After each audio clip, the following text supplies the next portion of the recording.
성부와 성자와 성령의 이름으로 아멘. 하늘을 우러러 사랑할 하느님 아버지 뜻 안에서 스승이신 예수님과 도움이신 성령님과 사랑할 성모님과 성요셉 아버지와 성미카엘 대천사와 하늘의 모든 거룩한 천사들과 성인들의 전구를 청하며 기도드립니다.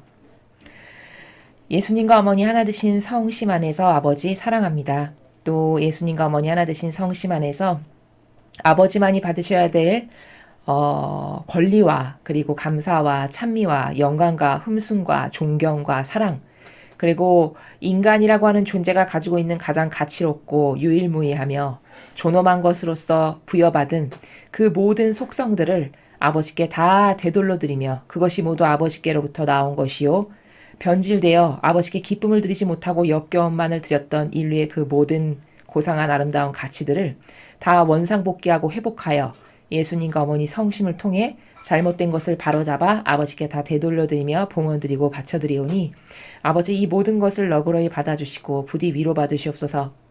또한 예수님과 어머니 이 마지막 시대는 정의가 없는, 그리고 병든 기호의 정서가 자비만을 갈구하고 갈망하는 이런 비참한 시대가 되었습니다. 인류의 병든 자비로 영혼들을 죽여가고 있는 이 모든 지도자라고 하는, 리더라고 하는, 그러나 하느님께 모욕과 역겨움만을 드리는 것으로 변질된 이 모든 마귀의 세력을 어머니의 발 아래 매일같이 매현 순간순간마다 봉헌드리오니 어머니 골통을 부숴버리시고 숨통을 끊어놓으시옵소서. 아버지께서는 악을 무찔러 부숴버리실 때 모든 것을 다 쓸어버리시고 8명의 노아의 가족에서부터 다시 시작하셨습니다. 주님의 공정과 정의는 이러한 것입니다. 그것이 병들어 악도 끌어안아야 한다고 말하는 이 병든 종교 지도자들의 논리를 모든 인류가 그것이 얼마나 사악하고 역겨운 악인지를 낱낱이 깨닫고 발견할 수 있는 은총으로 대한민국과 미국에 살아가는 국민들의 눈과 귀와 영안을 활짝 열어주시옵소서. 간절한 갈망으로 예수님과 어머니께 이 기도를 청원드립니다. 이 모든 기도 우리 주 그리스도를 통하여 비나이다. 아멘. 성부와 성자와 성령의 이름으로 아멘. 안녕하십니까. 하나님의 뜻 선교의 윤피아수녀입니다. 오늘도 성경 말씀을 통해서 예수님께서 인류에게 가르쳐 주시고자 하시는 진리를 여러분과 함께 학습해 보도록 하겠습니다. 2020년 11월 9일 월요일입니다. 제1독서 에제키엘 예언서 47장 1절에서 2절, 8절에서 9절, 12절까지의 말씀입니다. 그 무렵 천사가 나를 데리고 주님의 집 어기로 돌아갔다. 이 주님의 집 정면은 동쪽으로 나 있었는데 주님의 집 문지방 밑에서 물이 솟아 동쪽으로 흐르고 있었다. 그 물은 주님의 집 오른쪽 밑에서 제단 남쪽으로 흘러내려갔다. 그는 또 나를 데리고 북쪽 대문으로 나가서 밖을 돌아 동쪽 대문 밖으로 데려갔다. 거기서 보니 물이 오른쪽에서 나오고 있었다. 그가 나에게 말하였다. 이 물은 동쪽 지역으로 나가 아라바로 내려가서 바다로 들어간다. 이 물이 바다로 흘러들어가면 그 바닷물이 되살아난다. 그래서 이 강이 흘러가는 곳마다 온갖 생물이 우글거리며 살아난다. 이 물이 닿는 곳마다 바닷물이 되살아나기 때문에 고기도 아주 많이 생겨난다. 이렇게 이 강이 닿는 곳마다 모든 것이 살아난다. 이 강가 이쪽 저쪽에는 온갖 과일나무가 자라는데 잎도 시들지 않으며 과일도 끊이지 않고 다달이 새 과일을 내놓는다. 이 물이 성전에서 나오기 때문이다. 그 과일은 양식이 되고 잎은 약이 된다.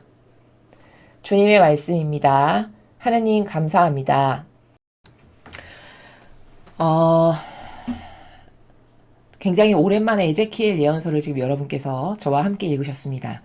지금 여러분께서 함께 읽으신 에제키엘 예언서는 어떤 관점을 우리에게 깨닫게 하기를 바라시는 내용이냐면, 과연 예수님께서 인류에게 왜 중요한가라는 겁니다.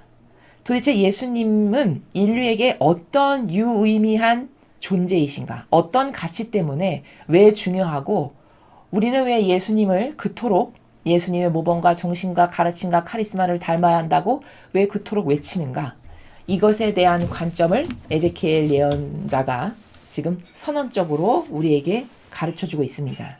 자, 이 에제키엘 예언서는 특징이 뭐냐면 마지막 시대를 예언하고 있다는 겁니다. 즉, 이 비유를 통해서 우리에게 전하고 있는 내용도 역시 지금 우리가 살아가고 있는 마지막 시대에 관련된 내용입니다. 자, 왜 그런지 여러분과 함께 살펴보도록 하겠습니다. 여기 지금 보면 주님의 천사가 주님의 집 어기로 나를 데리고 간 거죠. 그래서 보게 하는 겁니다, 지금. 그런데 주님의 집은 뭘까요? 바로 본질의 교회를 말하는 거죠. 그리고 그 본질의 교회는 바로 어디에 있냐? 그게 바로 예수님이시라는 겁니다. 예수님의 몸이 본질의 교회라는 겁니다.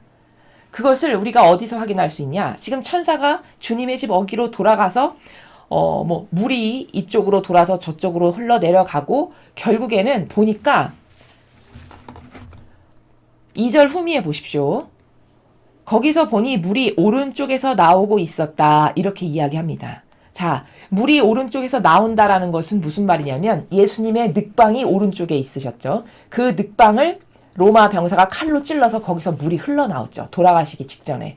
바로 거기서 보니 물이 오른쪽에서 나오고 있었다라고 하는 2절의 후미가 예수님의 몸, 그 로마 병사가 찔러서 마지막에 물 한 방울까지 남김없이 쏟으셨던 그 예수님의 몸을 뜻하는 거라는 겁니다.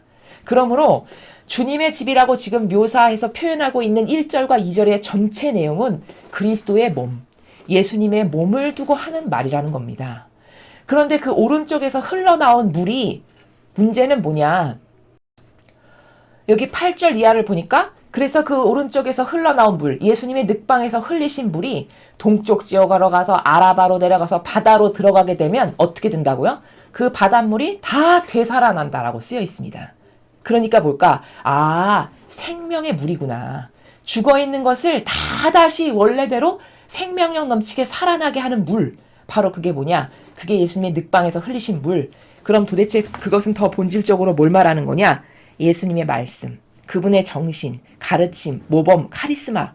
이것이 다 주님의 오른쪽에 늑방에서 흘리신 물로 대변되는 그 예수님의 몸이 곧 성전이요, 그 오른쪽에서 흘리신 물이라고 하는 그 예수님의 정신, 그분이 말씀하신, 선포하신 그 모든 복음, 그 진리, 그분의 정신, 이 모든 것이 그것에 닿기만 하면 죽어있던 영혼까지도 다 되살아난다라는 것을 에제키엘 예언자가 지금 인류에게 선포하고 있는 거다라는 겁니다. 그래서 그 예수님의 늑방에서 흘리신 물이 바다로 들어가면 죽은 바다가 다 되살아난다는 거예요. 죽은 건 뭘까요? 이 인간적인 것, 자아, 역겨운 내 뜻과 내 선으로 지금 인류가 다 병들었잖아요. 어디 하나 공정과 정의를 외치는, 똑바로 외치고 똑바로 재정립해서 선언하는 데가 참으로 찾아보기 힘든 세상이 되었습니다. 미국의 선거판을 보면 악이 이제 판칠 대로 판친 마지막 세상이 진짜 왔구나라는 것을 우리가 확연하게 확인할 수 있죠. 그 정도로 사악하게 온 전 세계를 다 장악하고 잡아먹고 조금 남아있는 것이 지금 인류가 마귀로부터 장악당한 현실적인 팩트라는 거예요. 그 정도로 마귀가 다 장악해서 병든 인류, 그 병든 영혼, 그 영혼이 오로지 예수님의 늑방에서 흘리신, 오른쪽에서 흘리신 그 본질의 교회라고 일컫는 주님의 몸에서 흘리신 물로만이 깨끗해지고 되살아나고 다시 창조될 수 있다. 그럼 이건 무슨 말일까? 아, 예수님이 가르쳐주신 정신과 가르침과 모범과 카리스마, 곧 압축하고 요약하면 진리가 뭔데? 참된 진실과 사실, 이 진실과 사실로 다다시 되돌리고 다다시 생명력 넘치는 것으로 맨 처음에 변질되기 이전에 하느님 아버지께서 창조하셨던 그 모습대로 다다시 돌릴 수 있는 건 오로지 유일하게 진리밖에 없구나. 그게 어디서 나오느냐? 예수님에게서, 성모님에게서, 그분의 가르침에서, 그분의 정신에서, 그분의 모범에서, 카리스마에서, 말씀에서, 진리에서, 여기서만이 인류가 되살아나고 다시 살아날 수 있다. 바로 그것에 대해서 에제키엘 예언자가 지금 쭉 이야기하는 겁니다. 그래서 계속 보시면, 그래서 그 예수님의 오른쪽 늑방에서 흘리신 물, 이 예수님의 말씀과 정신과 카리스마와 모범과 그분의 진리, 그것만이, 그것을 받아들이고 그것으로만이 인류는 새로워질 수 있고 정화될 수 있고 다시 변질되기 이전에 본연의 나로서 창조됐었던 나로서 다시 돌아갈 수 있는 건 유일무이하게 그 진리로 새로워지는 것. 정신이 새로워지고 사고방식이 새로워지고 마음이 새로워지는 이 과정을 통해서 인류가 새로워질 수밖에 없다라는 것을 예언한 거고 선언한 겁니다. 그러니 마지막 시대를 두고 예언한 거다라고 제가 서두에 선언적으로 여러분에게 말씀드린 겁니다. 그래서 계속 보시면 그래서 그 늑방에서 흘리신 물, 그 강이 흘러가는 곳마다 온갖 생물이 우글거리며 살아난다는 거예요.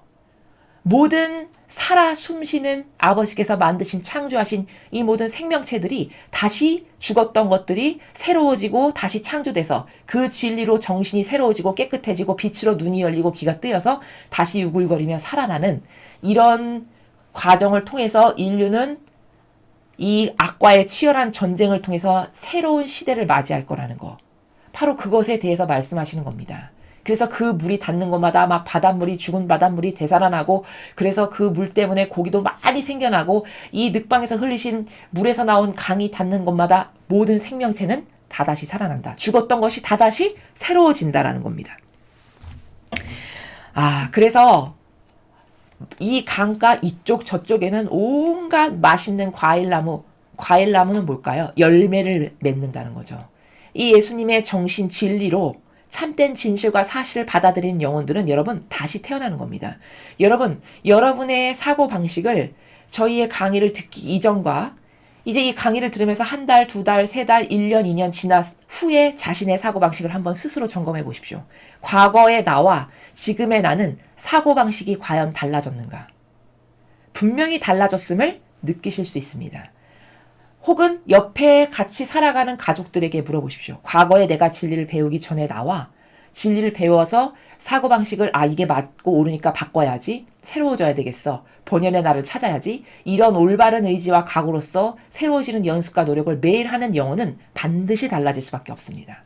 이게 바로 저렇게 생명체가 우글우글거리게 새롭게 창조되고 탄생한다는 것이 바로 이 나라를 말씀하시는 겁니다. 우리는 그렇게 새로운 생명체로 창조되고 다시 본연의 나로 돌아가는 작업을 거치고 수행하고 있는 거죠. 매일매일.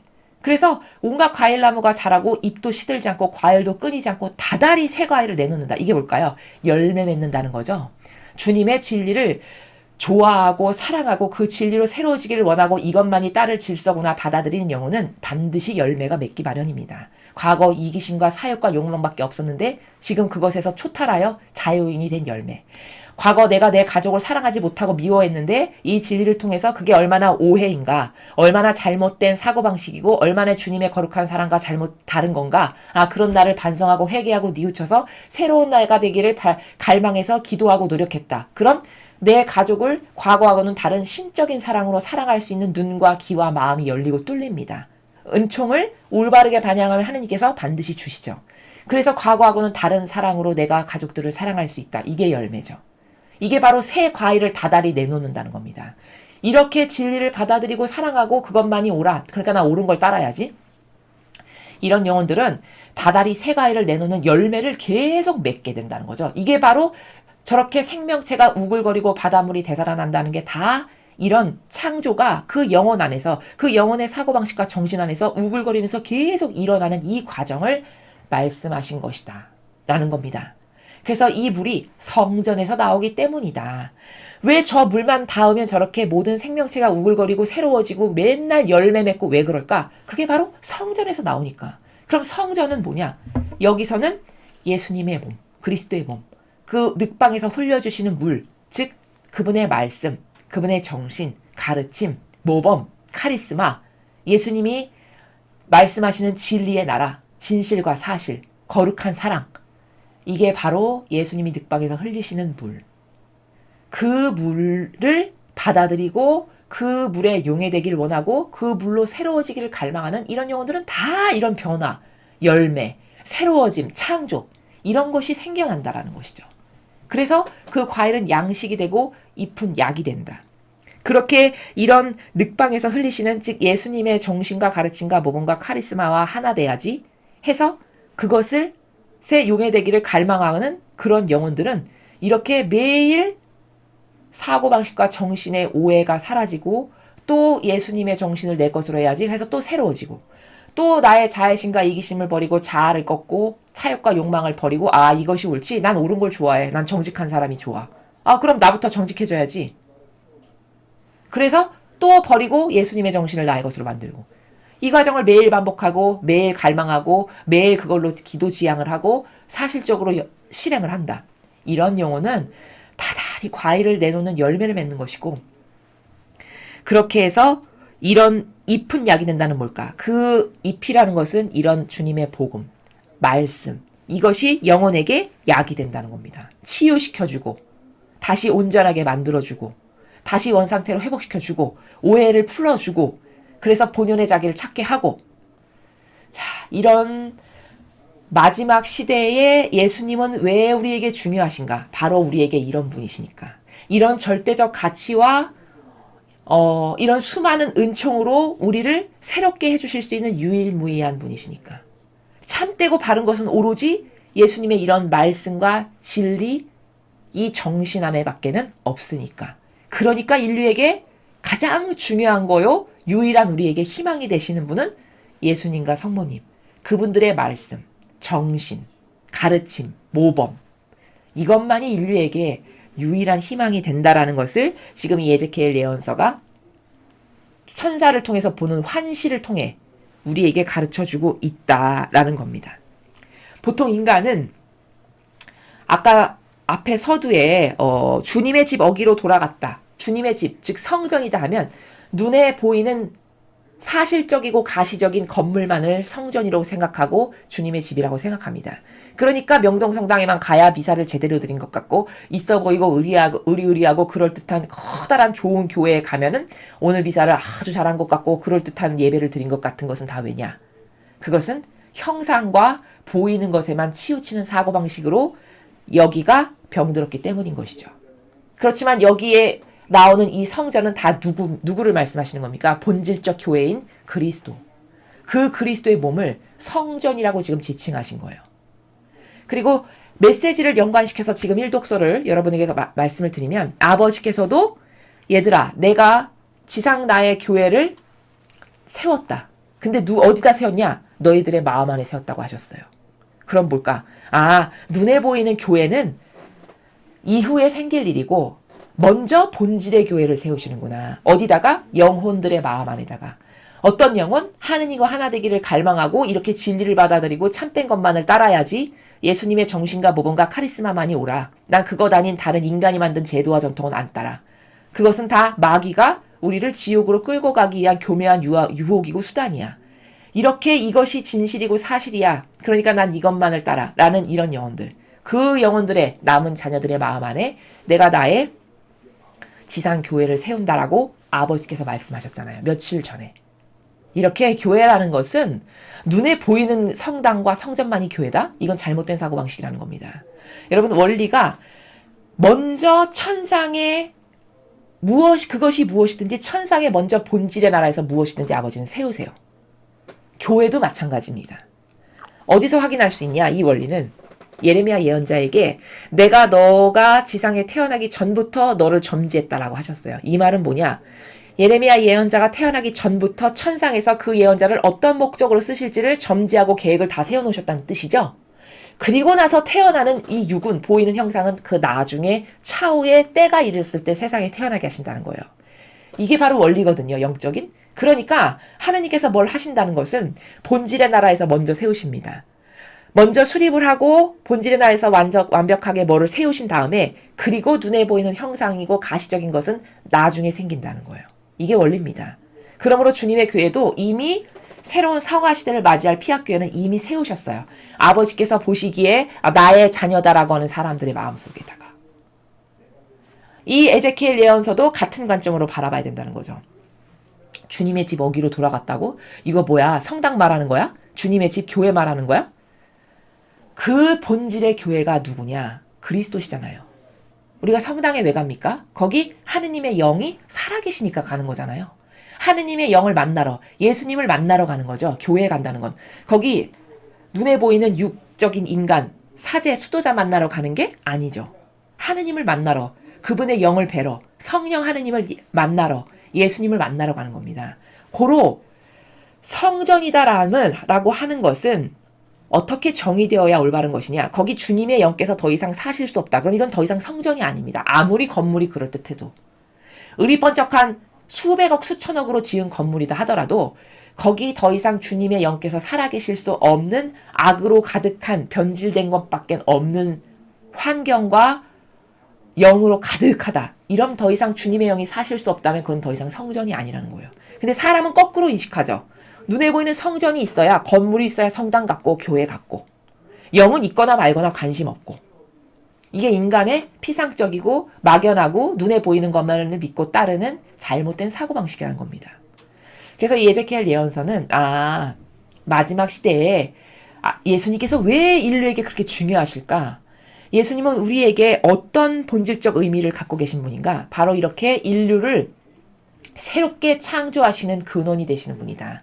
그분의 말씀이, 그분의 진리가, 그분의 모범이, 그분의 가르침이 인류에게 이렇게 수많은 죽어가는 영혼을 새롭게 창조하고 다시 살아나게 하고 본연의 자시로 돌리는 유일한 희망이요 원천이요 근원이신 분이 바로 예수 그리스도시고 그분이 성전 자체시다. 라는 것을 에제키엘 예언서를 통해서 우리가 확인할 수 있다. 라는 것을 여러분께서 이해하시면 되겠습니다. 이어서 복음 말씀 함께 보시겠습니다. 요한복음 2장 13절에서 22절까지의 말씀입니다. 주님 영광 받으소서. 유다인들의 파스카 축제가 가까워지자 예수님께서는 예루살렘에 올라가셨다. 그리고 성전에 소와 양과 비둘기를 파는 자들과 환전꾼들이 앉아있는 것을 보시고 끈으로 채찍을 만드시어 양과 소와 함께 그들을 모두 성전에서 쫓아내셨다. 또 환전상들의 돈을 쏟아버리시고 탁자들을 엎어버리셨다. 비둘기를 파는 자들에게는 이것들을 여기서 치워라. 내 아버지의 집을 장사하는 집으로 만들지 마라 하고 이르셨다. 그러자 제자들은 당신 집에 대한 열정이 저를 집어삼킬 것입니다. 라고 성경에 기록된 말씀이 생각났다. 그때 유다인들이 예수님께 당신이 이런 일을 해도 된다는 무슨 표징을 보여줄 수 있어? 하고 말하였다. 그러자 예수님께서 그들에게 대답하셨다. 이 성전을 허물어라. 그러면 내가 사흘 안에 다시 세우겠다. 유다인들이 말하였다. 이 성전을 46해나 걸려 지었는데 당신이 사흘 안에 다시 세우겠다는 말이요? 그러나 그분께서 성전이라고 하신 것은 당신 몸을 두고 하신 말씀이었다. 예수님께서 죽은 이들 가운데서 되살아나신 뒤에야 제자들은 예수님께서 이 말씀을 하신 것을 기억하고 성경과 그분께서 이르신 말씀을 믿게 되었다. 주님의 말씀입니다. 그리스도님 찬미합니다. 자, 여러분 방금 일독서에서 배운 것 작은 개념 하나 여기서 확인하실 수 있죠. 그분께서 성전이라고 하신 것은 당신 몸을 두고 하신 말씀이었다. 여러분 확증됐죠? 앞에 에제키엘 예언서가 바로 주님의 몸을 두고 그 오른쪽 늑방에서 흘리신 그 물이 생명의 물로 모든 죽은 것을 되살아나게 할 거다라고 하는 바로 그 비유가 주님의 몸을 두고 하신 말씀이다. 그게 곧 성전이다라는 것을 여기 지금 21절에서 여러분이 지금 확인하고 계신 겁니다. 예수님께서 주님의 입으로 스스로 말씀하셨죠. 그 몸이 사흘 안에 허물어라. 내가 다시 지을 테니까. 그러니까 비웃었잖아요, 유다인들이. 아니 이게 46해나 걸려서 지은 건데 당신이 무슨 수로 3일 안에 이걸 세운단 말이오. 왜 그렇게 생각할까요? 피상적인 것밖에 없으니까. 본질은 볼 수 있는 눈이 닫혔으니까. 그렇지만 예수님은 피상이나 형상 가운데서 항상 말씀하시지 않고 본질에서만 말씀하십니다. 인간의 사고방식과 완전히 정반대고 거꾸로죠. 본질의 나라에서 말씀하셨을 때 성전이란 것은 자신이 성전이시라는 거예요. 자신의 몸이 맞죠? 100% 진리죠. 그 자신의 몸이 사흘 후에 3일 후에 정확히 부활하실 거니까 다시 살아나시는 거잖아요. 다시 새롭게 성전을 3일 후에 내가 세울 건데 이걸 허물어라. 왜 허물으라고 하셨을까요? 더 이상 여기 하느님의 영이 거하지 않으시니까. 왜 하느님의 영이 사실 수 없을까? 장사치들이 자신의 사욕과 욕망만을 채우는 곳으로 완전히 변질됐으니까. 여기 놀라운 감탄할 만한 원리가 많이 숨어 있습니다. 오늘 이 복음에.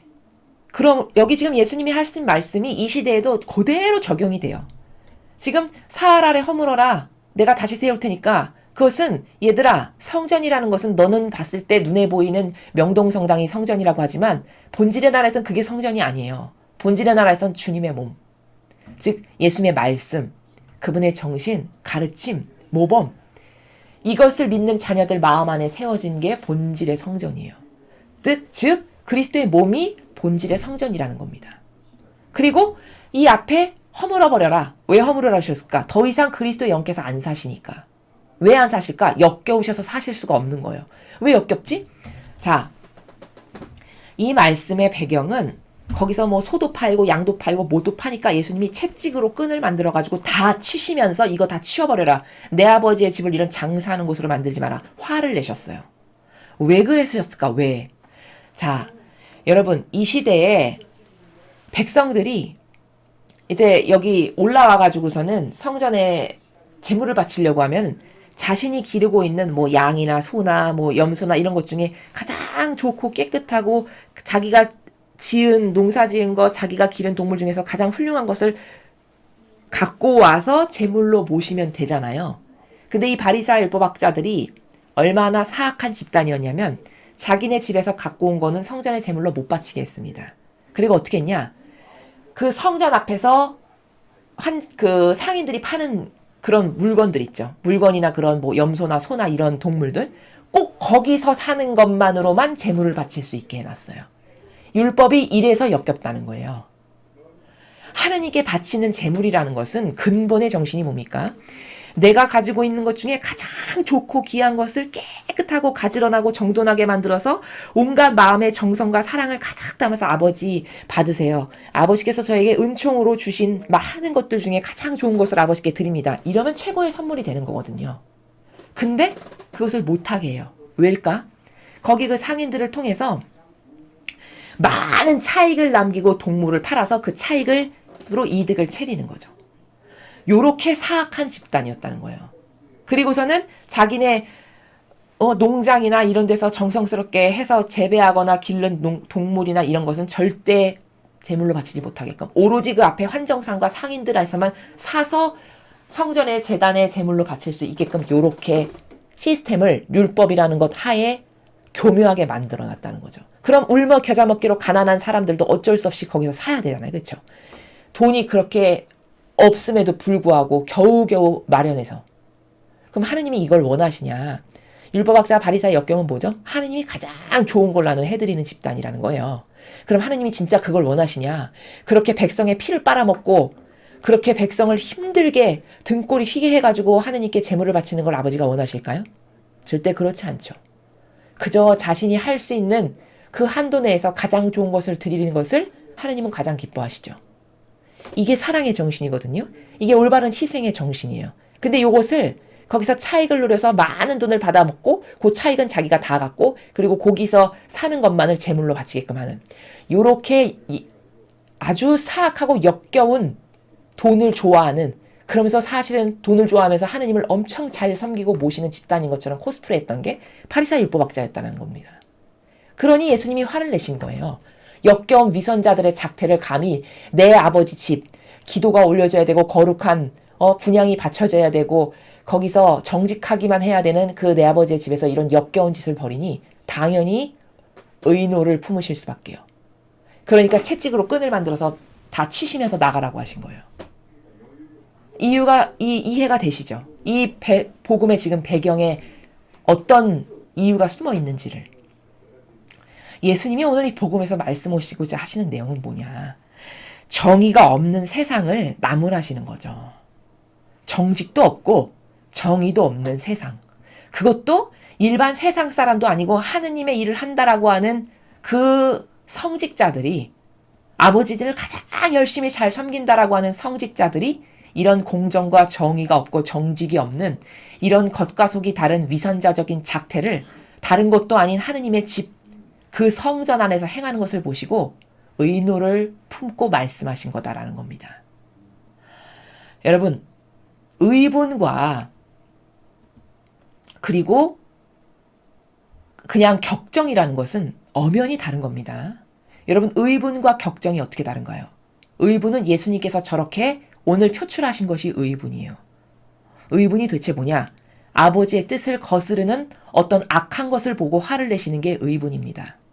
하느님의 뜻을 거스르는 마귀의 사악한 행태를 보고 화내시는 것이 의분이라고요. 격정은 뭐냐? 나를 위해서 화를 내는 게 격정입니다. 내 이익이 손해보니까, 내가 원하는 것이 이루어지지 않으니까, 나의 자애심과 이기심을 누가 짓밟고 꺾으니까. 이래서 화를 내는 건 다 격정이에요.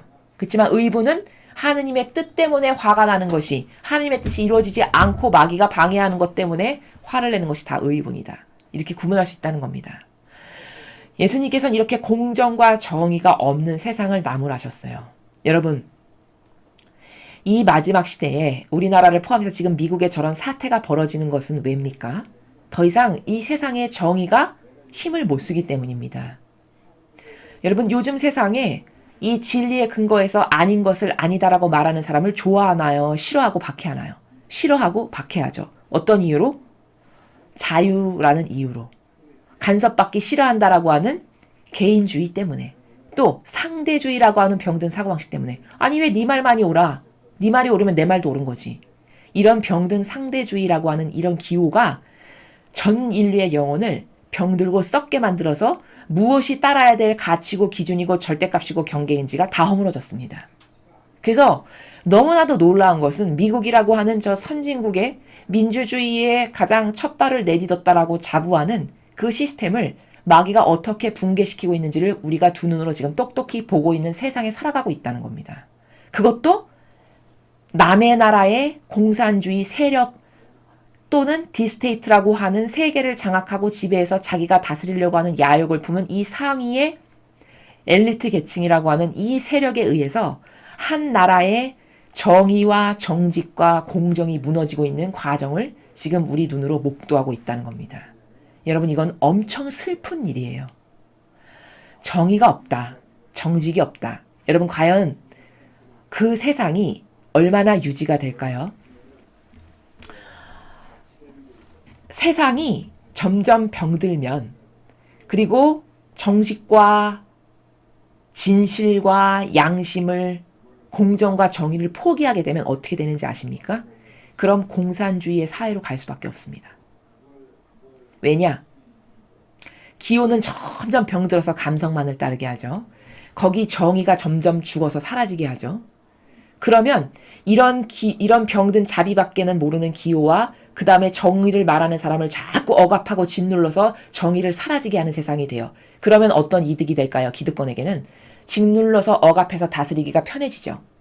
이래서 이분법 신분 질서로서 나는 다스리는 자, 너는 내 말에 복종해야 되는 자라는 이 사회적 시스템을 만들기가 엄청 수월해집니다. 지금 우리나라가 그 단계로 이미 접어들었어요. 그래서 이 세상은 정직과 공정을 말하는 사람을 억압하고 핍박하고 박해합니다.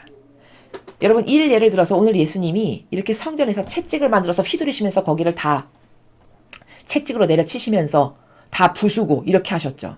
만약에 지금 우리나라에서 누군가가 이렇게 성당에 들어가서 채찍을 휘두르면서 여기 이렇게 내 아버지의 영광이 드러나기는커녕 역겨운 것으로 가득한 이런 것을 다 치워버리라고 누가 했다라고 생각해 보시죠. 어떻게 될까요? 당장 경찰에 신고하고 그 사람 아마 잡아갈 겁니다. 그리고 죄 있다라고 어떤 여러 가지 것 올감해서 쓰면 그냥 죄인 되고 감옥 가야 되는 게 지금 우리나라의 현실이죠. 미국의 현실이고요. 그럼 뭘까? 점점 공정과 정의를 말하는 사람은 없어지겠죠. 이렇게 핍박을 하고 탄압을 받으니까. 그럼 점점 옳은 것을 옳다라고 말하는 사람이 소멸됩니다. 그럼 어떻게 될까요? 순응하는, 그저 틀려도 나에게 손해가 되니까 말 안 하고 타협하는 보신주의자, 비겁한 자, 양심 없는 자, 그리고 유약하고 나약한 이런 사람들만으로 다 짓밟아서 싹을 죽여버려서 이제 이런 사람들은 지배하고 다스리기가 수월하잖아요. 통치하기가. 그럼 이러면 전체주의가 되는 거예요. 그날로부터. 바로 이 전체주의가 북한 공산당이 지금 전체주의로 다스려지는 사회가 됐죠. 거기는 이런 전체주의에다 플러스 공포 정치를 하죠. 무기로, 힘으로 억압해서 안 들어? 그럼 죽여버리는 것까지 플러스가 된 거죠. 중국도 마찬가지고. 이렇게 전 세계를 북한과 중국 같은 세력으로 상위 1%의 돈 많고 많은 것을 소유한 계층이 전 세계의 인류를 그런 이분법 신분질서로 다스리고 억압하고 자기가 왕처럼 살기 위해서 이런 시스템화 작업이 들어가서 우리나라는 이미 장악됐고 지금 미국에 그것을 본격적으로 도입하기 위해 마지막 발악을 하고 있는 게 이 선거를 통한 선과 악의 전쟁이라는 겁니다. 진실을 알아야 된다는 거죠. 진실은 이거라는 겁니다. 너머에 있는 진실을 항상 봐야 된다고 제가 여러분에게 말씀드렸습니다. 겉에 보이는 것은 사실 진실이 아니에요. 눈에 보이는 모든 것은 인간을 속입니다. 눈에 보이는 평상적이고 피상적인 것은 전부 다 인간을 속이는 것으로 가득한 게 세상이에요.